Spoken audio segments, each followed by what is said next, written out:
What kind of father sells his daughter for $70, and what kind of man dares to buy her in front of an entire town? This is not just a story about injustice. It's about how one act of defiance sparked a quiet revolution. Stay until the end, and you'll witness how two forgotten souls took down an empire built on silence. Now imagine standing there. Would you speak up or stay silent like the rest? Would you risk everything for a stranger with nothing left to lose? As Clara stood bruised and barefoot on that auction block, the town watched in silence. But one man stepped forward, and with just one word 50, he changed the course of everything. This isn't just their story. It's a question for all of us.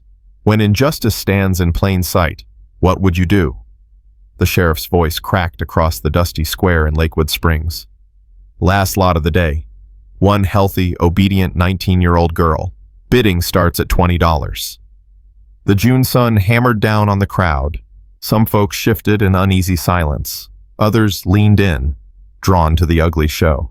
At the very back stood Elijah Carter, 42, widower, and the only black landowner for miles, hands balled into fists. On the rickety platform, the girl stared at her shoes. A fresh bruise bloomed on her cheek, half hidden by tangled hair. Her parents, beaten down by debt and drought, watched without a flicker of emotion. 25!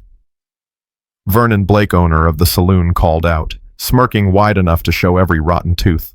30! Came another shout. Royce Granger, a farmer with a temper soaked in moonshine, tipped his hat and grinned. Elijah's eyes closed for a heartbeat. $30 was almost everything he had left after the dry season stripped his fields bare, money meant for next year's seed. His land, his last tie to the wife he'd buried 2 winters earlier, hung in the balance. 50. The single word from Elijah cut straight through the chatter. Silence settled like dust. Dozens of white faces whipped toward him. Shock, anger, disbelief etched across everyone. The girl's father narrowed his eyes, weighing contempt against profit. I won't hand my daughter to the man began. 70, Elijah interrupted, stepping forward and laying shiny gold coins in the sheriff's palm. The lawman cleared his throat. Mr. Carter, I'm not sure. The law says any free man can bid, Elijah said evenly, unless you'd like a federal judge to hear why you turned away the highest offer. For the first time, the girl glanced up. No hope there. Just a bone-deep weariness Elijah recognized all too well. 70 once. Twice. The sheriff's gavel came down. Sold. Murmurs rippled through the square. Elijah strode forward to settle payment, memories flashing like lightning. Abigail, his late wife, jeered in this very square. The tiny grave on a wind-scoured hill. The suffocating quiet of an empty cabin. The girl stepped off the platform, shoulders hunched. Up close, Elijah saw older bruises tracing her arms. What's your name? He asked, keeping a respectful distance. Clara, she whispered. Clara Hayes. I'm Elijah Carter. I know, she said softly. Everyone does. They headed toward Elijah's wagon while whispers chased them. Lord help her sold to a Negro. This'll blow up, you watch. Vernon Blake spat in the dirt as they passed the saloon. $70 for something you won't get to keep, Carter. Elijah kept walking, helped Clara onto the wagon bench. She trembled, not at him, but at the weight of whatever came next. I won't hurt you, he murmured where only she could hear. That's a promise. For the first time, her eyes met his. Behind the pain, he saw a spark, the same quiet steel that had kept him standing in a town that wanted him gone. Why? She asked. Elijah clicked the reins before answering. Because I know what it feels like to be treated like a thing. As the wagon rolled out of town, no one noticed the small metal key Clara hid inside her worn shoe, or the shadowy figure watching from an alley. Something far bigger than an auction had just been set in motion. Elijah's cabin sat 6 miles from Lakewood Springs, ringed by parched fields and a clutch of stubborn oaks. Twilight draped the land in indigo by the time they rattled up the lane. Clara's gaze swept the place, a weather-beaten house, a small barn, a stone well beside a drought-stricken garden. It's humble, Elijah said, climbing down. But it's mine. No one will bother you here. She stayed perched on the wagon, eyes mapping escape routes. When she finally stepped down, she kept a careful gap between them. "There's a room in back," he added. "Lock's on the inside."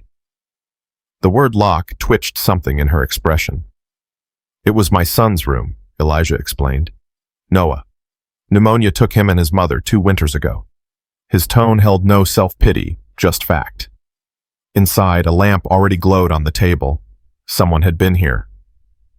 "Wait," Elijah said, noticing her stiffen. He swept through the house, then relaxed. "Miriam was here, left supper." "Miriam Bell? The midwife?" Clara asked, surprised. Elijah arched a brow. "You know her?" "She delivered my cousin's baby once," Clara muttered. The cabin was neat, every item in its place. Books lined homemade shelves. A cedar table shone from painstaking polish. Not the chaos of a broken man, rather, the order of someone refusing to break. Over simple stew, Elijah spoke gently. "You're thinking of running tonight." Clara's spoon froze halfway to her mouth. "I don't blame you," he went on. "But 3 bounty hunters are combing the East Woods. The mayor hired them after some folks escaped the Sullivan place." "I'm not a slave," Clara snapped. "No," Elijah agreed. "But try telling armed men that, in the dark." Morning light crept across the floorboards. The front door stood unlocked. Elijah was already outside, coaxing wilted plants with buckets from the well. Clara prowled the cabin, pockets searching instinctively for money or secrets. She found a thick book of federal statutes, margins alive with Elijah's precise notes.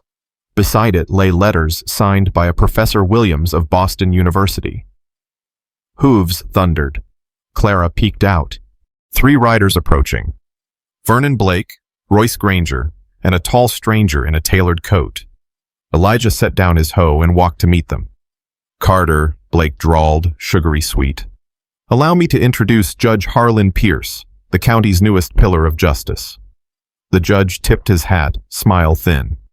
"Mr. Carter, we're updating property records, routine inspection." "My taxes are current," Elijah said. "Always have been." "It's not about taxes," Granger chirped. "It's about suitability." "Unproductive land can be reassigned," Judge Pierce added smoothly. "This deed's been in my name since '69, Elijah answered, voice calm but granite hard. "Times change," Blake laughed. "So do laws." When the riders left, Clara confronted him. "They want your land." "They always have," Elijah sighed, picking up his hoe. "Why?" "The soil's dust." "There's something here worth more than crops," he murmured. That afternoon, Miriam Bell arrived in her wagon, formidable, sharp-eyed. She brought supplies, seed, and whispers of town gossip. "New judge visited 5 colored properties today," she reported while tending Clara's bruises. Elijah nodded, unsurprised. Miriam handed him a sealed envelope. "Telegram from Owen Tate. Quiet eyes only." As Elijah read, his expression set like iron. "Clara," he said finally, "what did you hear at your father's meetings with Mayor Whitaker?" Shock flickered across her face. "How do you—" "You're not the first girl we've tried to help," Miriam said gently. Clara looked between them, the key in her shoe suddenly heavy. "My father keeps a red ledger, payments, names, dates. The mayor's planning something huge with Judge Pierce land grabs along the river." Elijah exchanged a long look with Miriam. "That ledger, it still exists?" Clara's answer came with the first tear she'd let fall. "Yes, and they'd kill to keep it hidden." Rumors spread like prairie fire. The black man who bought a white girl, the strange visitors up at Carterland, the railroad line inching closer. No one noticed a slim red book vanish from Hayes's desk, or the coded telegrams humming through town at midnight. Those who felt invisible had begun to move in the shadows, and Lakewood Springs was about to feel the tremor. Days after Judge Harlan Pierce rode off Elijah Carter's land, the skies above Lakewood Springs cracked open with an unexpected summer storm. Thunder rolled over the town as wind whipped through empty alleyways and slammed shutters against windows. But behind that chaos, something else was brewing. Wrapped in a cloak the color of wet soot, Clara Hayes moved like a shadow behind the town hall. The storm worked in her favor, masking every creak of wood beneath her feet. The stolen key, cold and sharp in her palm, slid easily into the mayor's office lock. She slipped inside. Across town, Elijah stepped into the telegraph office, soaked to the bone. Owen Tate, the operator with eyes that always seemed to miss nothing, offered only a silent nod. "The line to Boston's open," he said simply, then stepped away. Elijah sat before the machine, fingers steady as he tapped out his message. It was time. Pause and ask yourself, if every secret you owned could shatter the town that owns you, would you expose it tonight? Or run before daylight finds you? Because while Clara slips the mayor's key back into her cloak and Elijah's fingers pound out a single dangerous telegram, the question isn't whether the truth will erupt. It's whether you would dare stay and watch the blast. By morning, the sun returned with a vengeance, drying the streets and setting the town buzzing. But by then, it was already too late for the men who'd built their power on secrets. At Blake's Tavern, Mayor Whitaker, Judge Pierce, and 3 of the county's biggest landowners gathered in a corner booth. They were tense, whispering too loudly. "What do you mean disappeared?" the mayor snapped, eyes wild. "The cabinet was locked," Judge Pierce answered. "Only I had the key." Vernon Blake poured another round of whiskey. "What about the black man, Carter? I told you he wasn't just farming." "Don't be ridiculous," Whitaker hissed. "He'd never make it into town hall without someone seeing him." But out in the streets, dozens of townsfolk had already seen something far more damning. 6 copies of a document, photographs of ledgers, maps, and signatures, were now nailed to the doors of City Hall, the church, the market. Miriam Bell had done it herself at dawn, disguised as just another tired woman with errands. She didn't look anyone in the eye as she moved, just kept her pace steady. One page listed bribes. Another showed a redrawn railroad route, steering right through land recently reclaimed by Judge Pierce. And there, clear as the morning sun, was the mayor's name signed at the bottom. At 10 a.m., the bells at the church rang as a train pulled into the town's tiny station. Not a freight train. This one had gleaming black cars and gold lettering on the side. 3 men stepped off. A representative from the Continental Railroad Company, a federal officer from the Department of the Interior, and a reporter from the Boston Globe, notebook already open. Elijah met them at the platform, his face unreadable. "Right this way," he said. "There's something you should see." By the time they reached Main Street, a crowd had formed.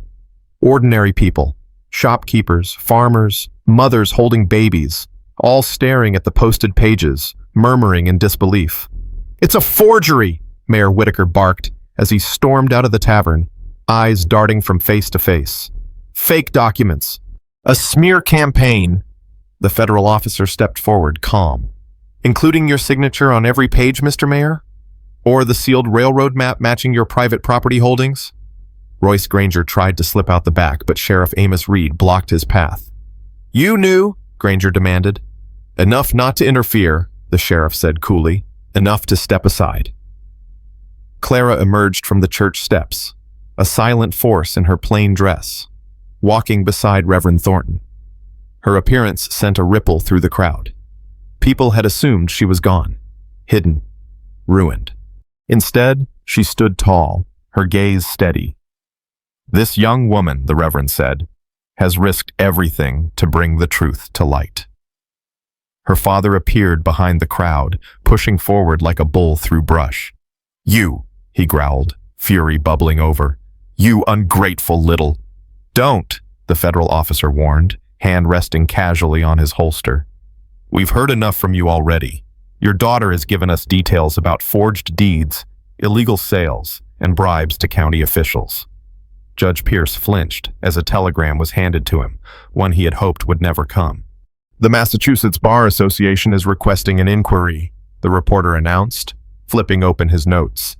"Seems someone with your name was disbarred 5 years ago for judicial misconduct. Sound familiar?" "You can't do this," the mayor shouted. "This town belongs to me."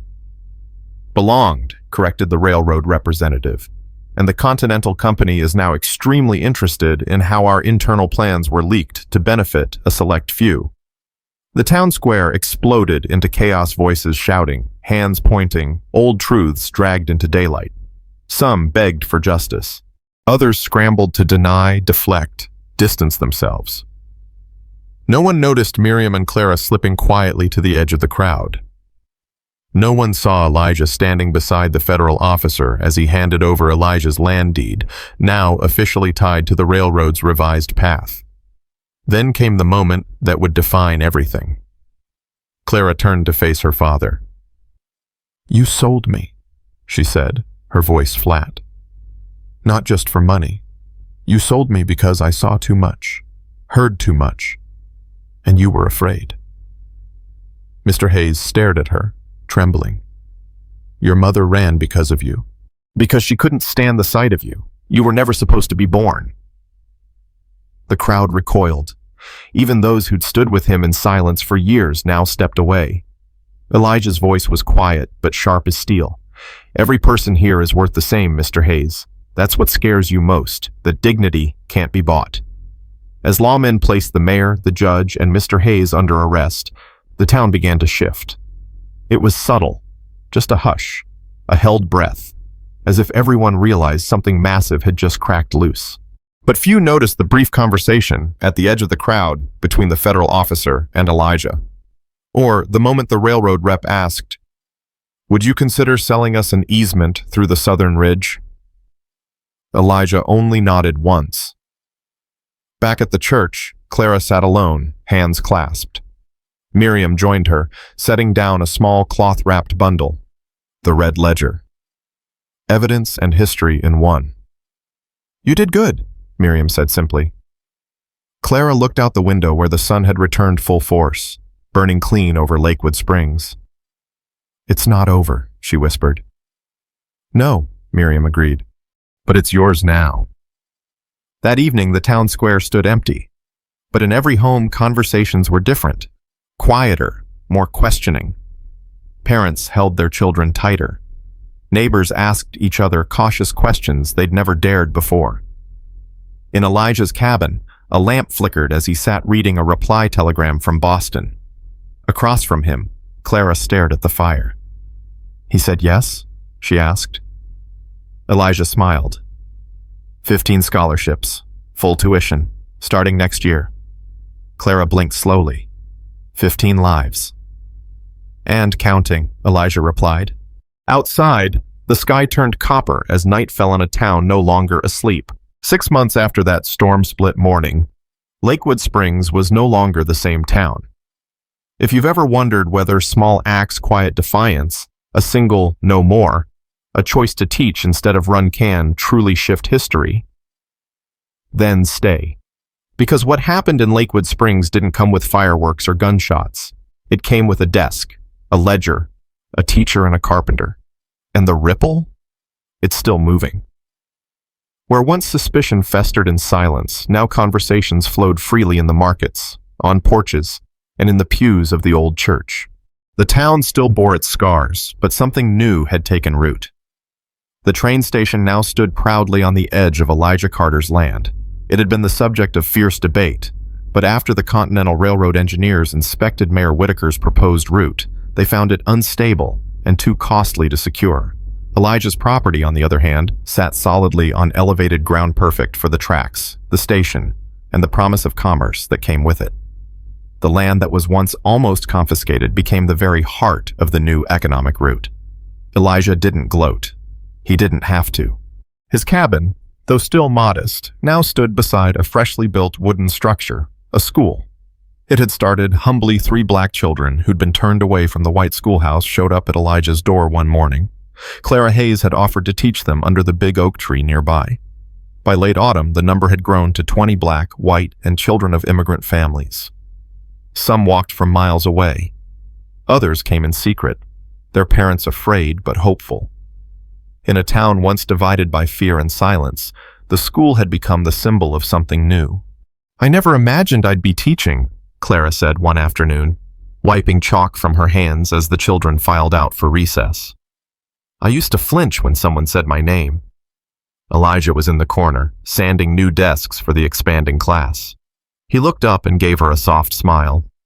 You always had fire. You just needed air. The pain hadn't vanished. Some neighbors still crossed the street when they passed, but others more each week nodded in greeting, brought extra eggs or bolts of cloth-quiet gestures of acknowledgement. Former Mayor Whitaker now sat behind bars for fraud, extortion, and conspiracy to interfere with federal development. Judge Harlan Pierce had disappeared, but the Boston Globe reported his arrest in Chicago under a false identity. Vernon Blake lost the tavern when creditors came calling and now worked on a riverboat far from Lakewood Springs. And Mr. Hayes Clara's father was a shell of a man, surviving on handouts, no longer feared or followed. Justice hadn't come the way dime novels promised. It wasn't a swift, fiery vengeance. It was slow, daily. In the quiet choice to build, to teach, to stay. At one of their now weekly community dinners, Miriam Bell stood and tapped her fork against her glass. "We got a reply from Professor Benson." The room fell quiet. Miriam looked around the table. Elijah, Clara, Owen Tate from the telegraph office, and Sheriff Amos Reed, all of them, part of what had become known quietly as the Circle. 15 scholarships, Miriam announced, her voice clear. Boston University will cover tuition and room for students from Lakewood Springs who've demonstrated resilience, promise, and leadership. The table erupted in hushed cheers and backslaps. Clara sat back, her hand brushing a small scar on her wrist. She remembered the girl she had been, head down, voice buried, and thought of others still waiting for a break in the clouds. The next morning, the first commercial train officially arrived at Lakewood Springs Station. A modest crowd gathered, families, business owners, farmers, students. The new mayor, a straightforward merchant with no political ambitions, welcomed the arrival with a brief speech about growth and unity. But everyone's eyes were on Elijah and Clara, standing quietly off to the side. No fanfare, just presence. An older woman stepped forward, someone who once turned her back on Clara at the market. "My son, he got a job," she said, tears glimmering. "He's working the platform. They never would have hired him before." Her son, tall, lanky, one leg slightly shorter than the other, beamed from across the station in his crisp new uniform. Clara smiled, genuinely. "We didn't do it alone," she said. Later, walking back up the hill to their home, Elijah looked down at the town below. "They'll keep fighting, you know," he said. "I know," Clara replied, "but now we know how to fight back with light." Elijah glanced over. "When I bought you at that auction, I knew I was setting fire to a fuse. I just didn't know how long the flame would burn." Clara stopped, turning toward him. "When I stood on that platform, all I wanted was revenge to see them crawl. But now I know real freedom isn't about making others bleed. It's about making room at the table." He nodded slowly. "They told us we were worthless. You, a commodity. Me, an outsider. But we proved that our worth isn't up for sale." From the hilltop, the train station glowed under the fading light, its metal roof catching the last amber rays of the sun. The new school bell rang faintly in the wind, and somewhere far off, a child laughed. Lakewood Springs wasn't healed, but it was changing, and it had started with two people who'd had nothing left but grit and a belief that no matter how deep the rot, something new could grow. Elijah once said that the real revolution isn't in tearing down walls, it's in building bridges where no one thought bridges could stand. And in Lakewood Springs, that quiet philosophy was starting to take root. The school grew faster than anyone expected. By winter, Elijah and Clara had added another room, just wide enough for a blackboard, a few rows of benches, and a potbelly stove to keep the frost at bay. Children came wrapped in mismatched scarves, some without boots, but they came. Every morning they poured in, muddy shoes clattering, nervous giggles rising into full-throated laughter. Clara handled reading and arithmetic, Elijah history and law. Miriam dropped by each week with vinegar and baking soda experiments that made eyes go wide. Even Owen, quiet and often overlooked, taught the older kids Morse code on a battered telegraph key. "They're calling us the Bridge School now," Clara told Elijah one evening, dusting chalk from her skirts, "because we're building something between what was and what could be." Elijah glanced up from his journal. Let them call it what they like, so long as every child learns to question everything. The town had started questioning too. Why did only certain families get land loans? Why were taxes higher in black-owned wards? Why had a fugitive judge once controlled public deeds? These queries weren't shouted in the square anymore. They were whispered over supper tables, murmured in storerooms, parsed during Bible study, and they refused to die. The circle Elijah, Clara, Miriam, Owen, and Sheriff Amos Reed met openly now, not as secret rebels, but as planners. They drafted petitions, coached new voters, challenged crooked contracts.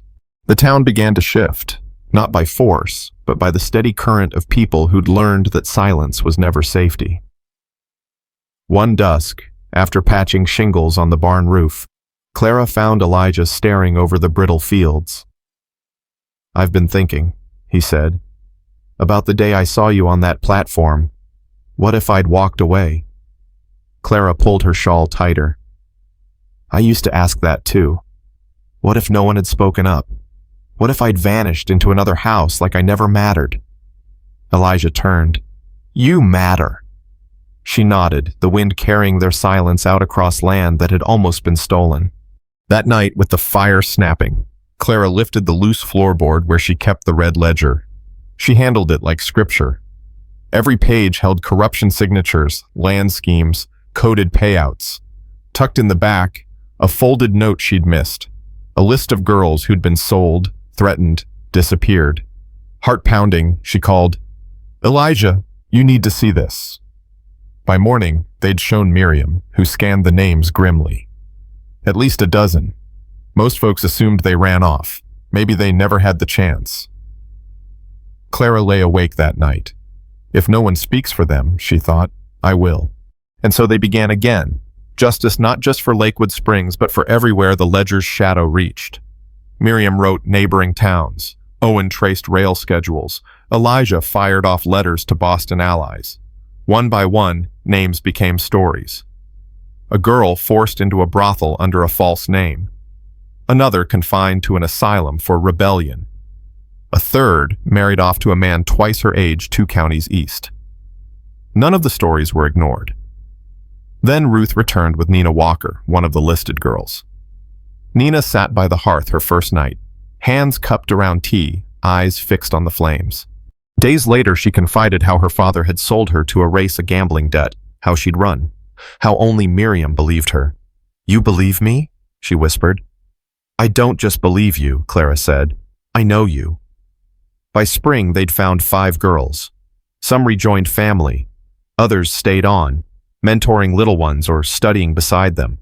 They were never called victims. They were survivors, teachers, witnesses. Have you ever held a secret so heavy it kept you awake at night? Or looked at someone and thought, if I don't speak, no one ever will? That's where Clara stood. Not just remembering pain, but rewriting its purpose. And maybe that's the hardest kind of justice, not the kind shouted from rooftops, but the kind built in silence, brick by brick, story by story. Would you have dared to lift that ledger? Because once you do, there's no going back. Over supper one night, Clara said, we need a second school for older girls, a place to learn trades, save money, start over. A sanctuary? Elijah asked. A launch pad, Clara corrected. The whole town pitched in, donated barnwood, spare tools, willing hands. When the doors finally swung open, a carved plank above the threshold read, Hayes Center. A family name once dripping with shame, now reclaimed for protection, learning, and light.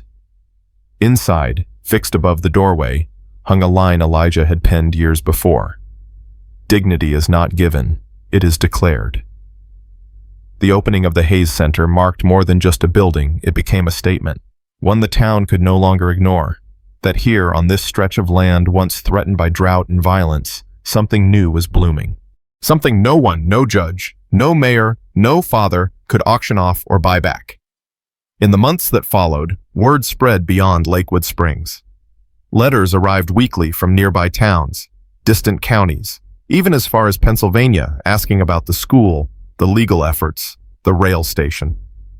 Some letters came from young women desperate for escape, others from journalists asking for interviews. and a few from people who had once turned their heads away from injustice but now wanted to help. The transformation wasn't flashy, it wasn't sudden, but it was deep. On a mild autumn day, Elijah Carter and Clara Hayes stood on a small platform outside the Hayes Center. Before them sat rows of young women, boys from the Rail families, elderly citizens who had once muttered at their presence but now brought apples and bolts of cloth in donation. Everyone was quiet, waiting. "Today we dedicate this center," Clara began, "to the ones whose names were never called, the girls who were never bid on, because they never even made it to the stage, the children who disappeared before anyone asked where they went. We are here for them. We will remain for them." Elijah followed, his voice low, deliberate. "We can't undo what was done in this town. We can't erase the auctions or the threats or the bruises, but we can make sure this place no longer belongs to fear." He looked out over the crowd, pausing on the faces he once expected to avoid his gaze. They weren't just listening now, they were hearing. "And if anyone still doubts what justice looks like," he said, lifting his hand toward Clara, "they're looking at it." Thunderous applause followed. And then came music violin strings played by a young boy with one hand damaged in a mill accident, his melody slow but proud. Children danced, women wept. The ceremony ended just before dusk. That evening, Clara found Elijah sitting on the porch of their home, a book in his lap and a letter beside him. "From Boston," he said, tapping the envelope. "Professor Benson wants to visit. He's asked if we'd consider publishing the story." Clara blinked. "Our story?" "He says it could help others. Maybe start similar programs in towns like ours." Clara thought about that dusty square, the raised platform, her father's voice, her bruises. Then she thought about the school, the maps, the ledger, Nina Walker's hands in the garden, Miriam Bell's calm strength, Elijah's silence that always carried weight. And she nodded. "It's not just ours anymore," she said. "It belongs to everyone who believes something better was possible." Later that night, Clara sat beneath the old oak where she'd first taught 3 children to read. She watched the stars through the thinning leaves, the wind curling gently around her, and remembered the key in her shoe, the one she'd used to break into the mayor's office, the one that had once been her only plan.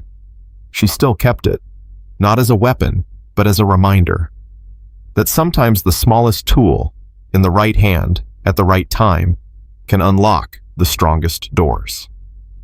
Across town, where City Hall had once served as the seat of manipulation and fear, a new council met weekly.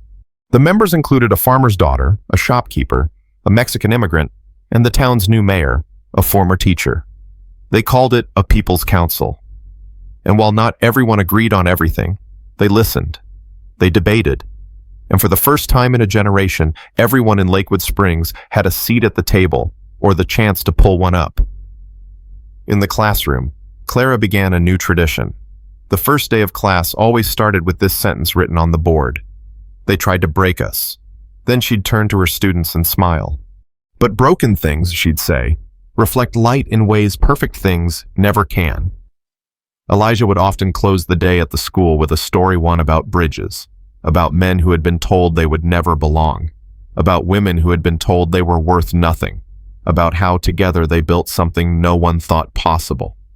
And he would always end the same way. The revolution doesn't come with fire and fists. It comes with paper, with truth, with people who have nothing left to lose but everything left to give. And people remembered, even as the years passed and the trains rolled through without stopping as often. Even as new towns grew and industries rose and fell, the legend of Lakewood Springs lingered. Not because of how it burned, but because of how it healed. Not because of what was torn down, but because of what was built in its place. And not because of one man or one woman, but because 2 unlikely souls, once discarded and underestimated, dared to believe that their value was never for sale. Because they had the courage to say, "No more, not here, not ever again." If you believe stories like this matter, stories of quiet revolution, of courage where no one expects it, of dignity reclaimed, subscribe to the channel. Share it. Speak it aloud. Because sometimes, All it takes to change the world is someone who refuses to be bought, and someone who refuses to stay silent. One night, Clara finds an old letter tucked into one of Miriam's books. In it, Miriam's signature appears on a supposed safe escort contract, but in truth, it was part of a transaction that led to one girl being trafficked. Miriam has been living with guilt for years, and helping Clara has never just been about justice. It's also been her way of atonement.